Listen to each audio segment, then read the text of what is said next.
Welcome back. In part 5 of the Academy Stuart M3A1 build, we're bringing this kit across the finish line.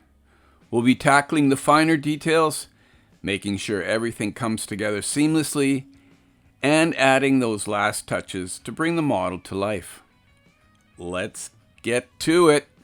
First, we'll be working on connecting these end connectors, which will join both ends of the track and secure it in its final position. It's a bit tricky, but taking it slow and steady will get the job done. As for the tracks, they weren't too difficult to build, just needed some minor cleanup and a bit of glue.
Now that the one side of the tracks has been mounted in place properly, we'll take care of the other side, which first of all will get a coating and a dusting of pigment before the final assembly.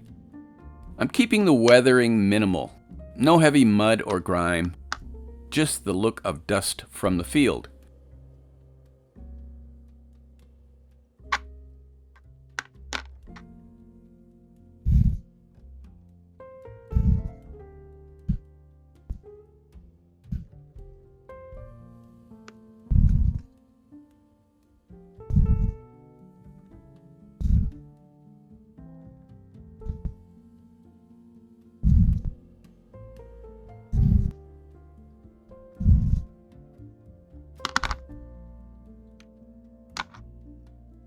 Once that's done, I can attach them to the other side of the tank.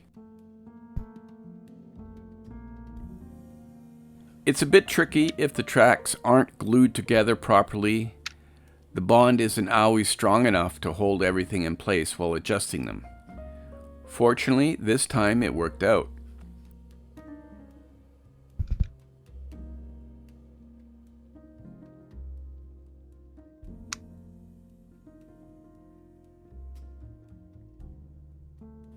I used elastic bands to keep everything compressed while fitting the end connectors. Once those final connectors are secured, the tank finally has its shoes and we can move on to wrapping up the rest of the build. Getting the tracks on always feels like a big step. It really brings the whole model together.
Shit, I forgot the machine gun.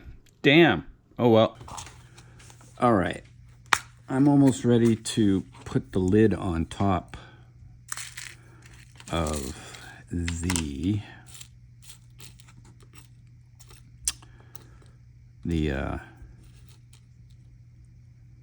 Stuart, but I gotta figure out, I gotta put two of these on, two machine guns. Now, which ones are they? I have to look at the instructions.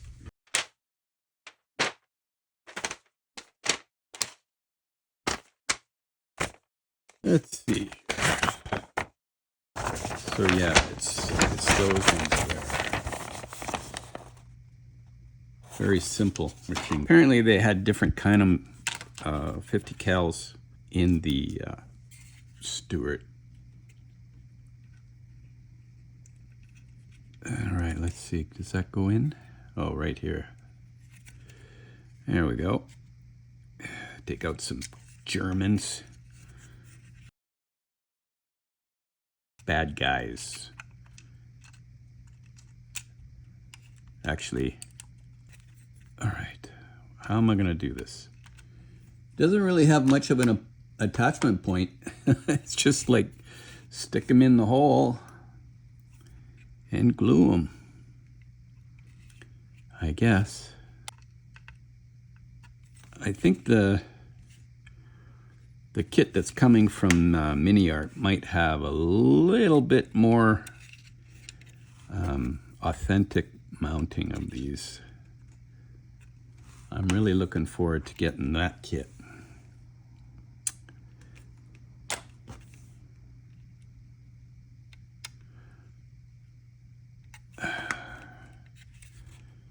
There we go.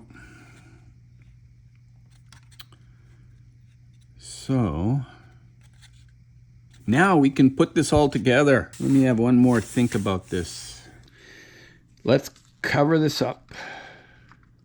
Or what? I was going to maybe have the driver's hatch open.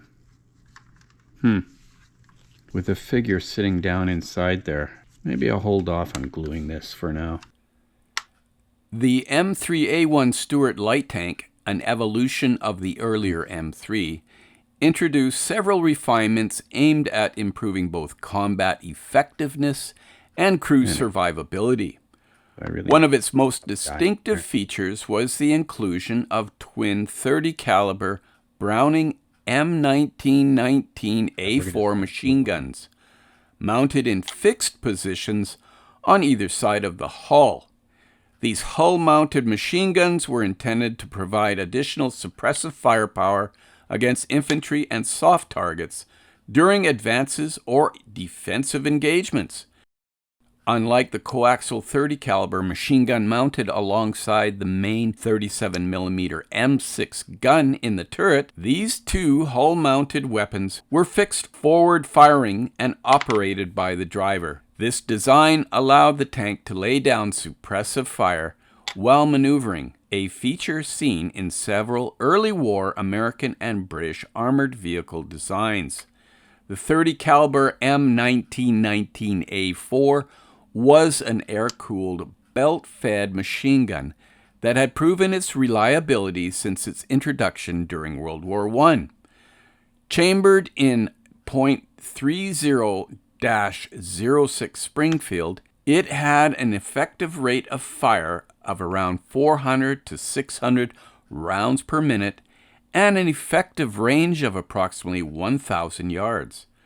However, when mounted in the Stuart's hull, these guns were somewhat limited in their utility due to the lack of independent aiming, relying entirely on the direction of the tank itself. Okay, maybe I'll put a little weight on it, eh?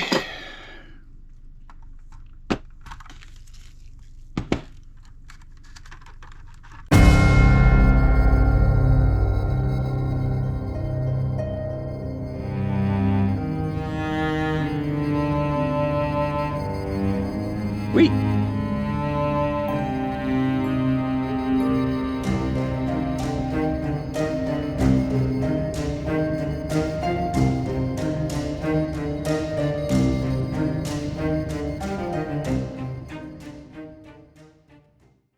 So I'm going to see if I can make some periscopes, that ultraviolet purple light resin. Here's the exterior machine gun cradle. Cool. We also have this pry bar. There's a shovel. I don't know, there's a pick. Damn, why the pick doesn't have a handle on it, but all right, let's try that again. We've got a few parts left to do. These are the periscope covers. Here's a couple of the lenses that I made. Okay, we've got the exterior machine gun cradle. I've glued two halves together on that one. We've got a pry bar, an axe, a shovel, the head of a pick, and I'm going to maybe make a couple of periscopes with the clear resin. Okay, and I believe this is like a machine gun tripod. Plus, I've got this tow cable, and there's a horn cover yet to do.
All right, just to be a little bit different, I'm going to paint these red.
All right, let's put these on.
All right, here's the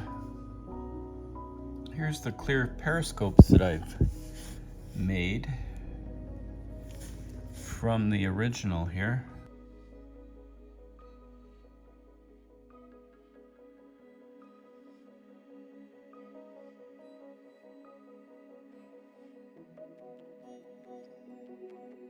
Now I'm going to mask those off and paint the back silver.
All right.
Ah!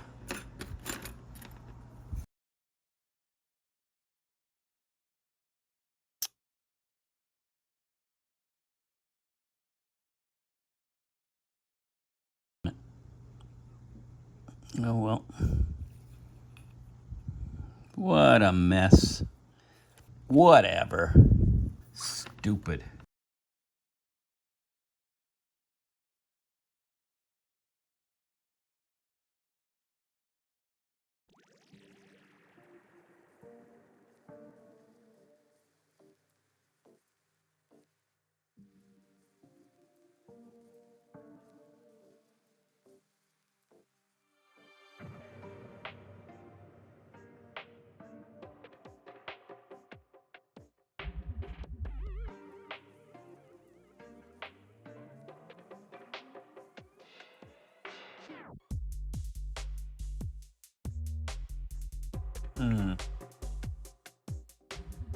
All right, I gotta clean that gun off.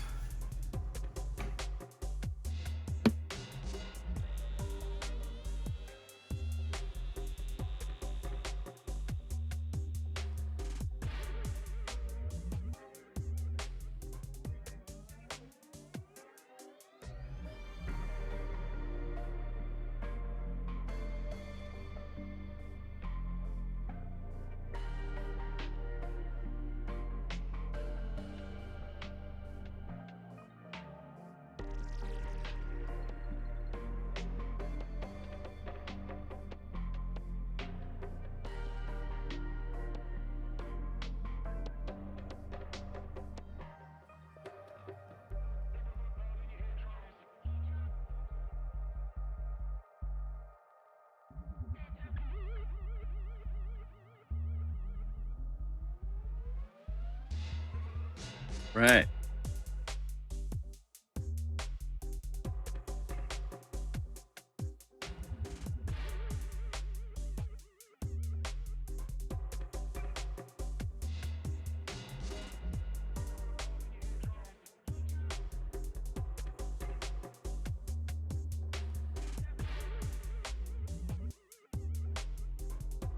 Hmm.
One thing I did learn on this build when I posted pictures on Facebook, a friend of mine pointed out that the gun barrels would not be pointed anywhere except straight ahead. I didn't realize that these things are statically mounted so that they can only point forward. Live and learn. That's what's good about building models, is you can learn about things.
So guys, I've decided, as you saw earlier, to change the markings on this tank. And what I'm going to be doing is using the 3rd Marine Tank Battalion on Bougainville. In November 1943, the 3rd Marine Tank Battalion played a critical role in the Bougainville campaign, part of the larger Solomon Islands campaign in the Pacific theater of World War II. Their mission was to support the 3rd Marine Division as they established a beachhead in Bougainville, a strategically vital island held by Japanese forces. The Marines faced grueling conditions, dense jungles, swampy terrain, and a well-entrenched enemy. The M3A1 Stuart light tanks of the 3rd Tank Battalion were essential in providing firepower and mobility in this challenging environment. Though lightly armored and armed with a 37mm gun, the Stuart's speed and reliability made it a valuable asset in the Pacific, where heavier tanks struggled in the rugged terrain. Among the tanks of the 3rd Battalion was one with a particularly memorable name, Pain in the Ass. While records of individual tank nicknames are rare, it's well documented that Marine tank crews often personalize their vehicles with colorful names and artwork.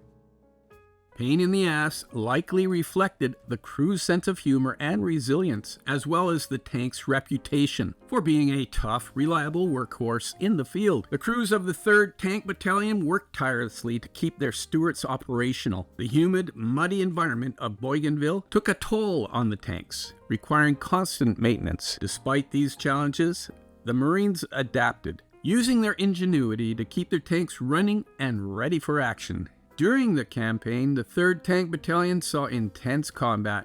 Their Stuarts provided critical support to infantry units, suppressing enemy positions and breaking through Japanese defenses. These 37mm gun, though not as powerful as some of those on heavier tanks, proved effective against Japanese fortifications and infantry in the close quarters jungle fighting. By the end of the Bougainville campaign, the 3rd Marine Tank Battalion had proven its worth. Their efforts helped secure the beachhead and pave the way for Allied victory in the Pacific. Tanks like Pain in the Ass became symbols of the Marines' grit and determination, embodying the spirit of the men who fought in some of the war's most challenging conditions. Today, the story of the 3rd Marine Tank Battalion and tanks like Pain in the Ass serves as a reminder of the courage and resourcefulness of the Marines who fought in the Pacific. Their legacy lives on, not only in history books, but also in the models and memories that keep their stories alive.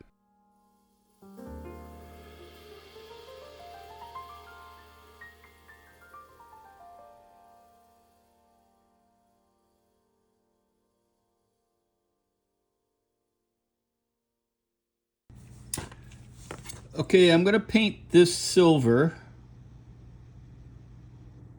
Or should I paint the back of these silver? It might be better to paint this silver.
Okay, time to put some chrome in there.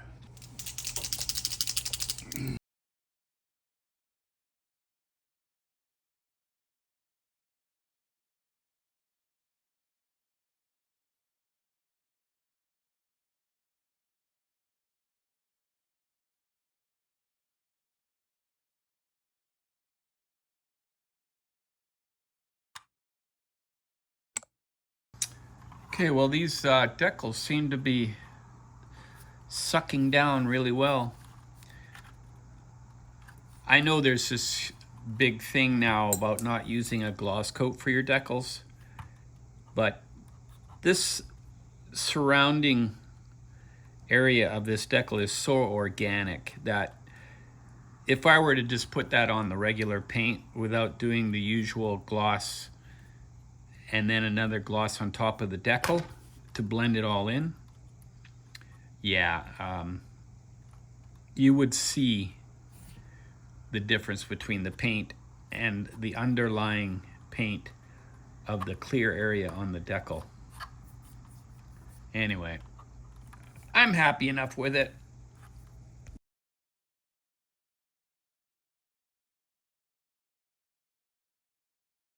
Okay, I'm going to try and do some fancy weathering with these.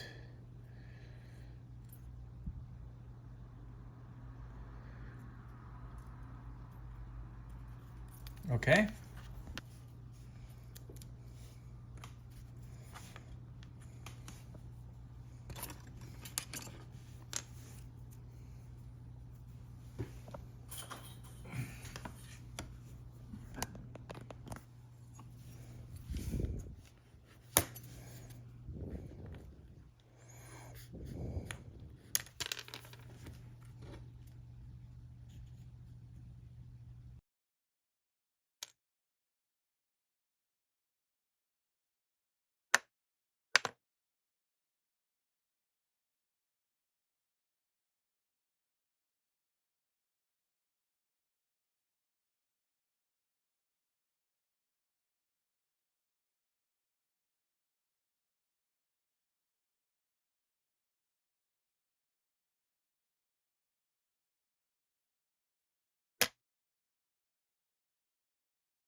So I want to make these metals two different kind of metals. Like the bands will be a different color than the other one.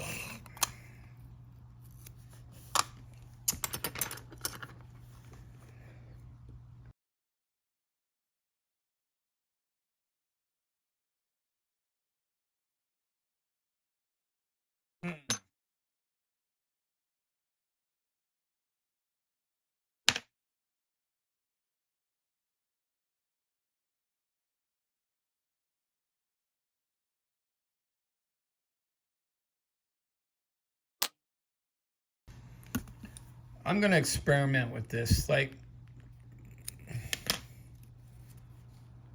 maybe the straps will have a little bit more metal than the barrels. Like the barrels, maybe I'll just make them rust.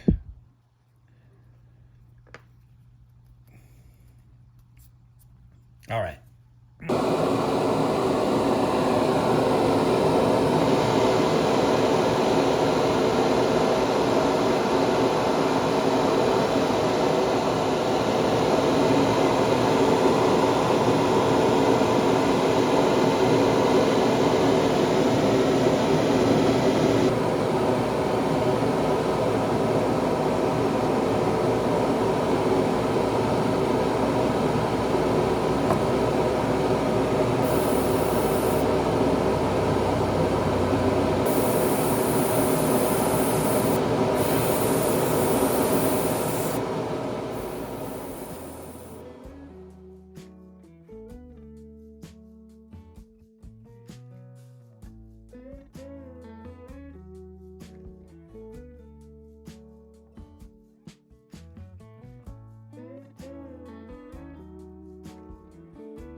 these are the fuel, extra fuel tanks, I guess, that are on the side of the Stuart.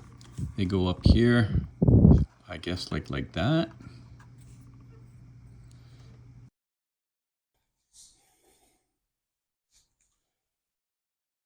All right, so we're coming to the closing stages of these two these two Shermans, these two Valentine. Now these are Stewarts. Okay, we're coming down to the final strokes, I hope, on these two Academy Stewarts. Now, this one here, I need to repaint this area here because I didn't notice before, but there's like these stripes that have to be painted.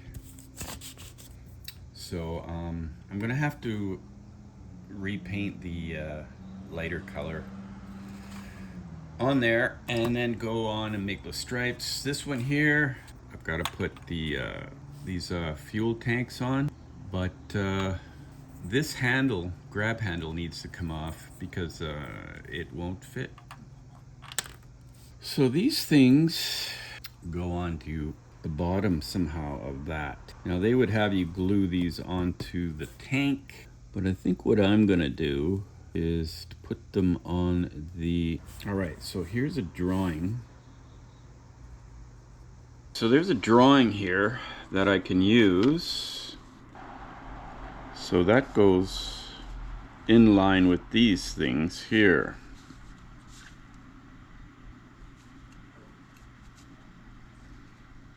So there's little bolts that are on the outside.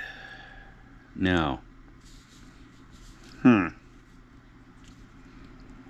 they don't have a slant like they should, right? And I don't know if I want to do that.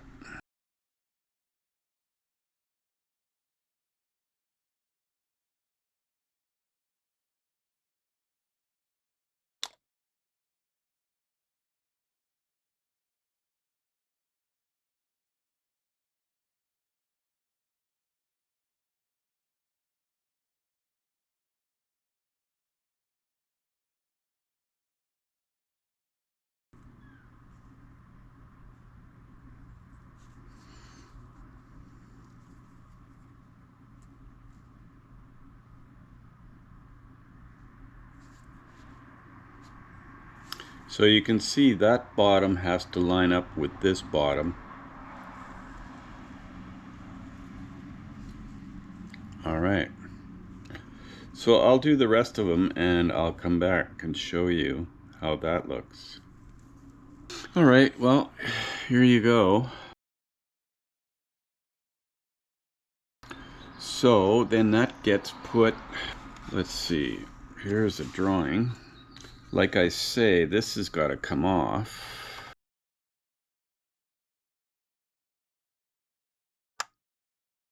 And then this can go down.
Okay, I've got that on there, but the placement is, I don't know, not as perfect as I'd like, because they don't really give you any help.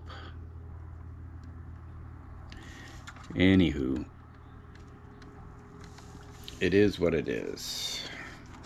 I think I might dig into my supplies and see if I can get some chains, because apparently there was some chains that come down here. Alright, well, let's do the other one now.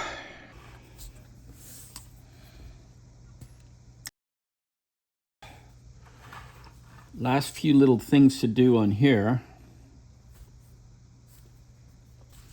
So the last things to do, okay, I've got to put the, I've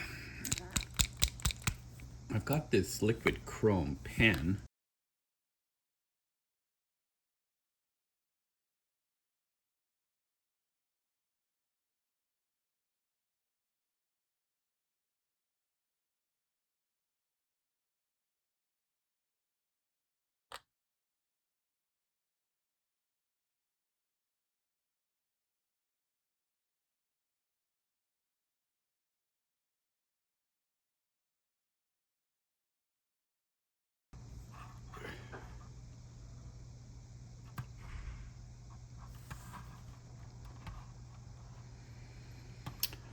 All right, so I lost this periscope cover. I don't know, I'm gonna have to take this one off because I lost it here.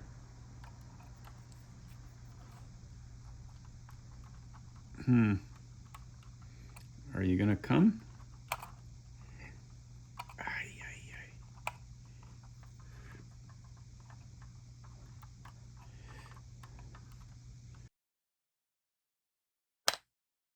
Do some of this stuff.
So this is the Humbrol gunmetal color.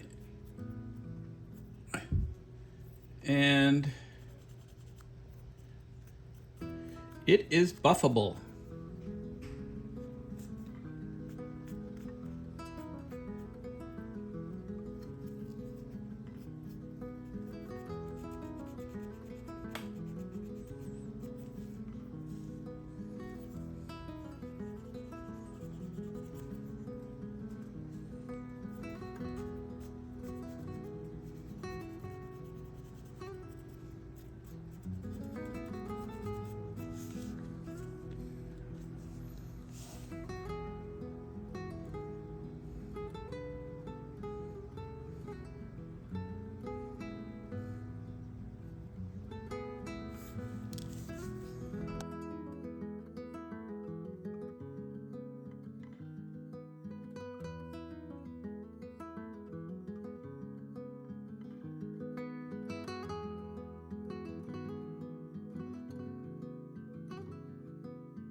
So I'm drilling out these machine gun barrels.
Okay guys, I think we're almost there. I'm just gonna drill out these gun barrels, and then I think we might be able to tie a bow and wrap this one up. So thanks for coming along for this journey. Make sure you check out the other build on the Academy Honey, and I guess we'll see you then. So in the meantime, and in between time, that's another edition of Jet Scale Models. Y'all come back now. You hear?